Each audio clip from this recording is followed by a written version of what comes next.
বিশ্বজুড়ে আলোড়ন তোলা কে-পপ ব্যান্ড বিটিএস এর বহুল প্রতীক্ষিত কামব্যাক অনুষ্ঠানকে ঘিরে দক্ষিণ কোরিয়ার রাজধানী সিউলে এখন উৎসব ও সতর্কতার চাদরে ঢেকে গেছে।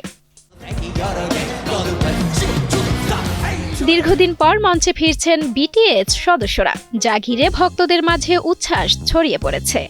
শহর জুড়ে দেখা যাচ্ছে ভক্তদের ঢল। বিশ্বের বিভিন্ন প্রান্ত থেকে আগত আর্মিরা জড়ো হচ্ছেন প্রিয় তারকাদের এক ঝলক দেখার আশায়। আর এই বিপুল সংখ্যক মানুষের সমাগমকে সামনে রেখে জননিরাপত্তা নিশ্চিত করতে নজিরবিহীন প্রস্তুতি নিয়েছে দক্ষিণ কোরিয়া সরকার। বসুন্ধরা টিস্যু অশুদ্ধতার বিরুদ্ধে এক বিন্দুও ছাড় নয়। BTS the comeback live Arirang অনুষ্ঠানটি শনিবার ২১ মার্চ স্থানীয় সময় রাত ৮টায় শুরু হবে। প্রায় ২,৬০,০০০ দর্শকের সমাগম ঘটতে পারে বলে ধারণা করছে আয়োজকরা।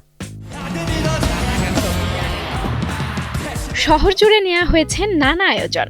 ফ্যানদের জন্য বিশেষ ইভেন্ট, দৃষ্টিনন্দন আলোকসজ্জা এবং লাইভ সম্প্রচারের ব্যবস্থা রাখা হয়েছে, যাতে বিশ্বের যে কোনো প্রান্ত থেকে দর্শকরা এই মুহূর্তে অংশগ্রহণ করতে পারেন। সব মিলিয়ে বিটিএস এর এই প্রত্যাবর্তন শুধু একটি সঙ্গীত অনুষ্ঠান নয়, এটি একটি বৈশ্বিক উৎসব, যা ভক্তদের হৃদয়ে নতুন করে উচ্ছ্বাসের জোয়ার তুলেছে। সঞ্জনা সাথী, কালের কণ্ঠ।